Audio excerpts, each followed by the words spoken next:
Welcome to Be Nice to Yourself podcast that will give you practical tools to finally be nice to yourself so you can stop yelling at your kids and enjoy being a mom.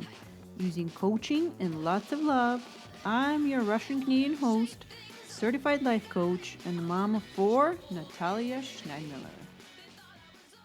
Hey guys, let's talk about the manual we have for our kids.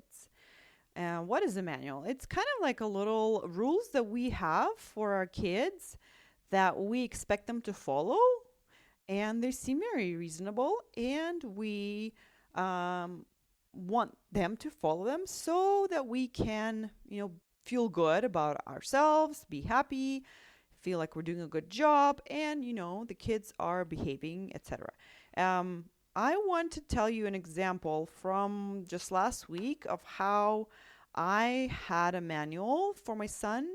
I think I still have it. I just am practicing dropping it because of how it affects me. So let me just tell you the story, right? My son had a bike in the beginning of the summer, and one of the parts fell off.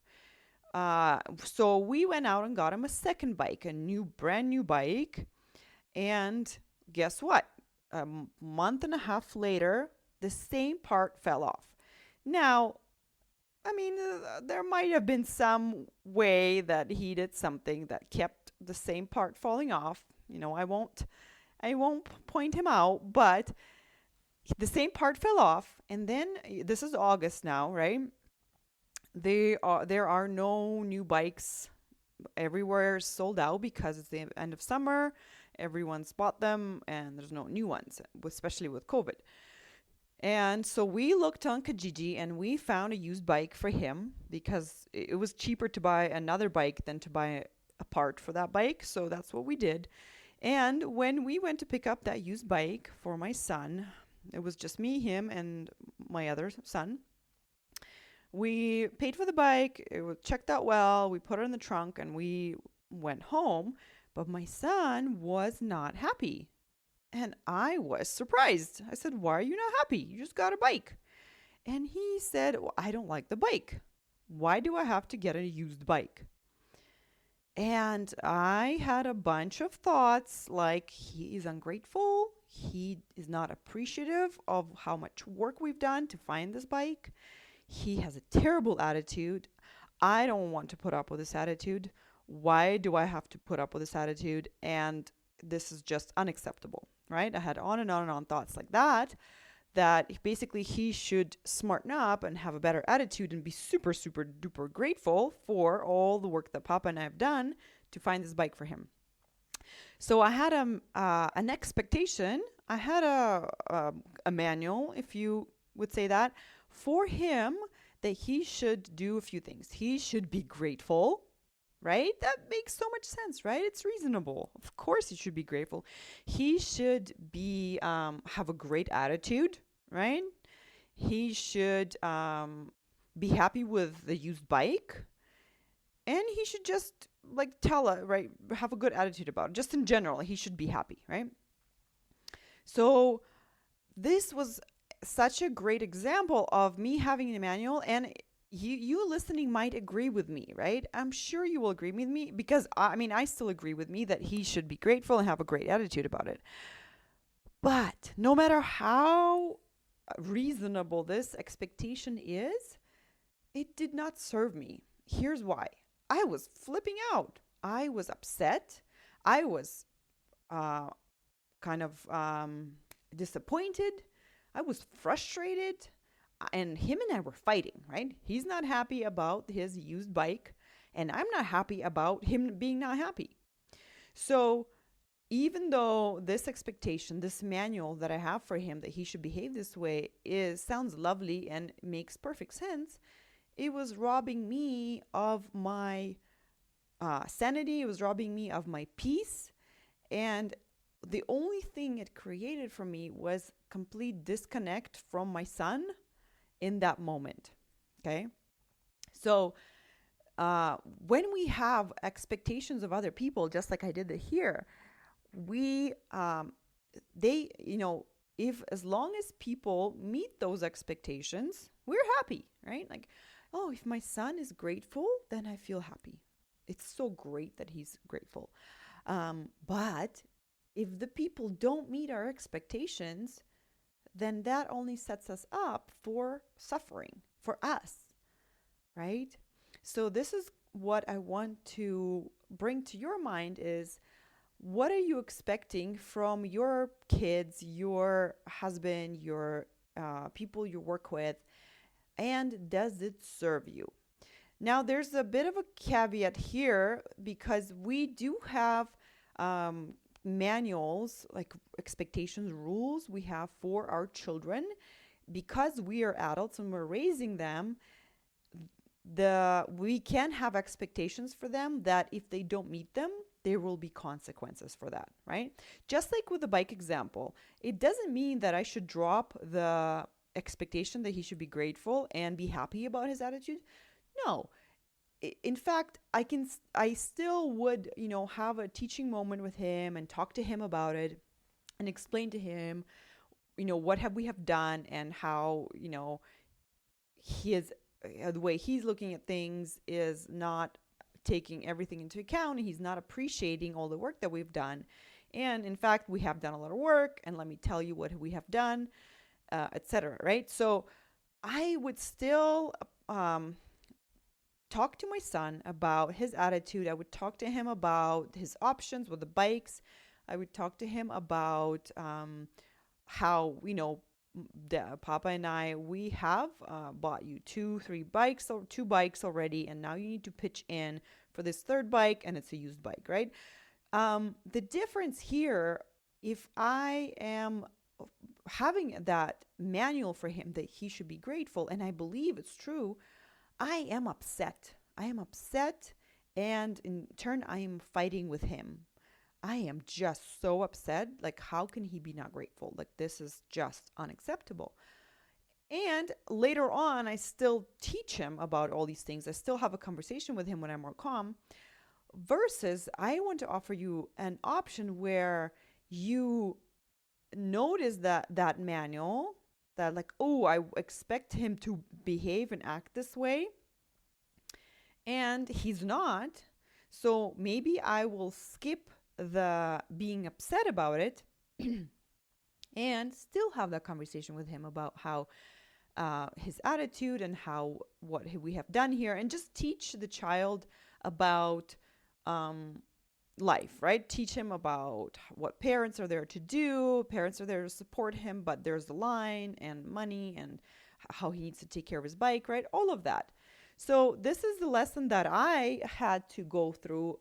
I mean, I've never had that experience in my life before because I've never had a 8-year-old before who broke two bikes. So when I went through that, I went the hard way, right? I was upset. And then I noticed, right? Oh, I am expecting him to be happy. And then once I realized that, I realized like that's what's making me upset, is that he's not meeting my expectation. And then once I kind of realized that, I let go of that a bit, and I really saw it from his perspective that, yeah, I mean, he had brand new bikes all his life. His parents get him almost whatever he wants or needs, not everything he wants. And now all of a sudden he has to get a used bike that's old and a little bit rusty, and he has to pitch in $20 for it. Of course he's upset. Of course I would be upset too. So once I saw it from his perspective, we had a really nice conversation, and I was able to be the adult and a parent who just teaches him, listens, and explains, and I'm not upset about, his behavior, his attitude.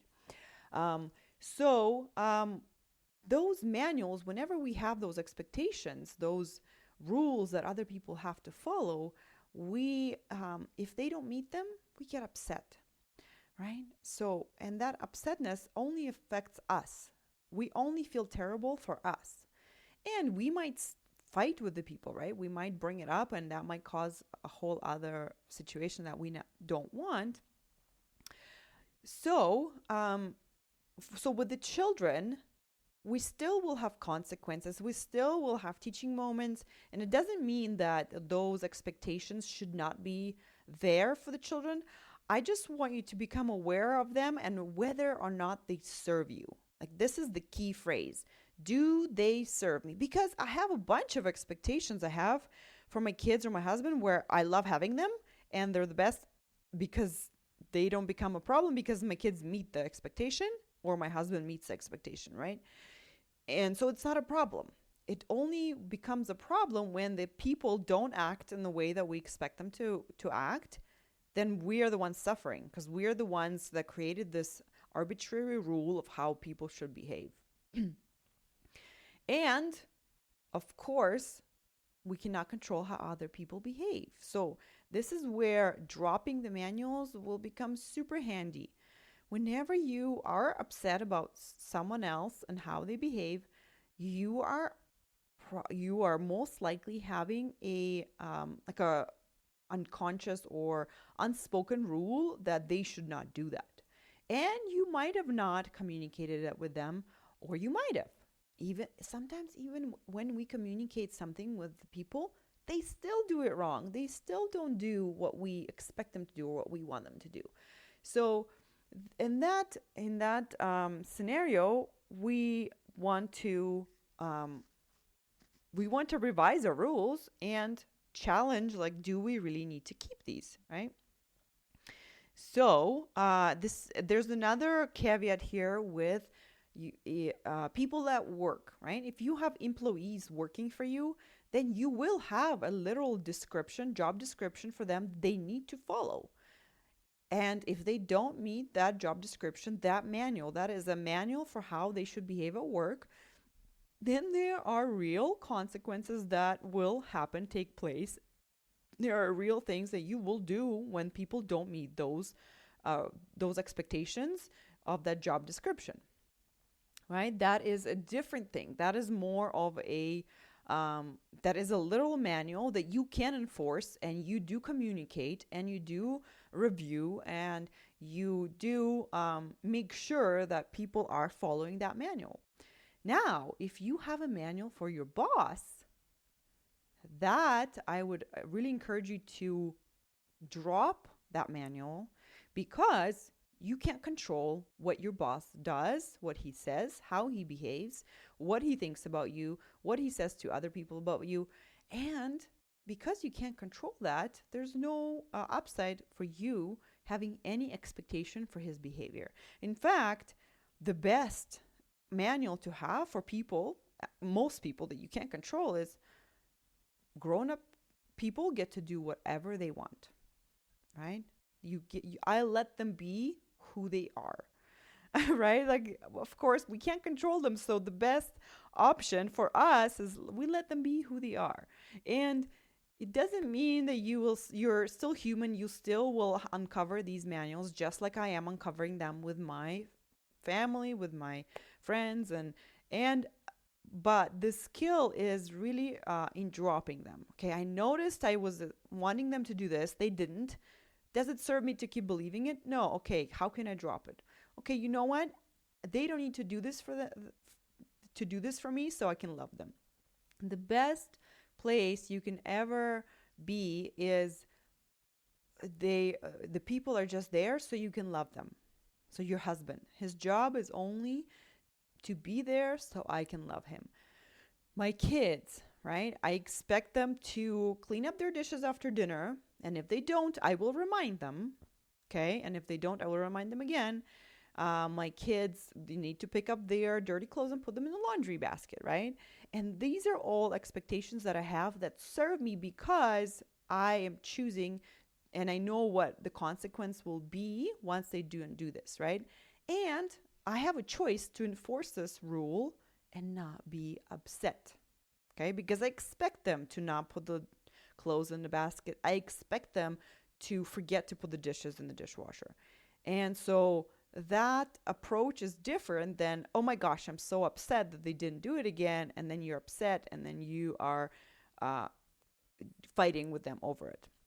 So what are the manuals that you have for your children that you're hanging your emotional well-being on.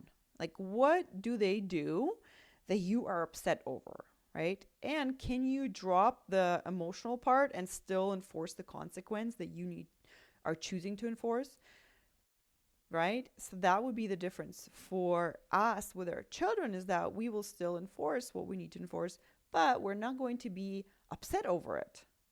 We'll remind ourselves like, oh, right, that's my job. Oh, I'm actually choosing to train them to put stuff in the laundry basket because it's so much easier for me to put it in myself and just be annoyed. But I'm going to resist that feeling of being annoyed at them. And I'm going to remember that my job is to train them and their job is to do it when I ask and forget, right? So have fun with this thing, this thing called the manual you have for your people. And I really encourage you to bring it to me when you have challenges with this, because there are many nuances when it comes to these manuals that we can address and talk through and walk through and make it really clear for you.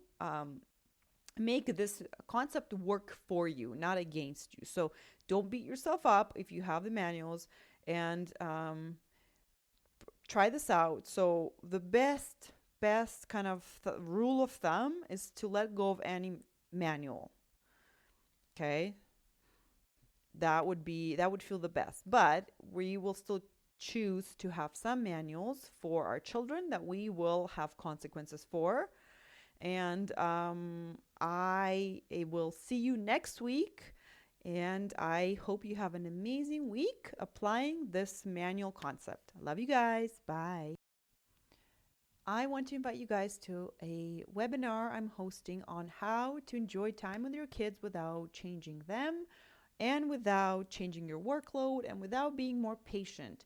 How do we enjoy time with our kids? I'm talking all about that in my webinar on August 17th at 8 p.m. Mountain Standard Time or 9 p.m. Central Standard Time. Whatever time zone you are at, just figure that out in Google, because the central time would be 9 p.m. Central Time. Hopefully your kids are in bed and you can just take that half an hour for yourself and really, really learn something that will completely change your next day. Really encourage you to come and ask questions. Bring me your issues and challenges. I will do some teaching and I will bring you on and I can coach you on what comes up for you. You can sign up if you go to my website, www.coachingnatalia.com, and then /register-below-. That is the link to where you can register for the webinar. But if you can't, if that's easier for you to go to my Instagram, I encourage you to come meet me there, coaching_Natalia, and come hang out with me there. Let's be friends. And I will see you then, August 17th, 8 p.m. Mountain Standard Time. Have a great week. Bye.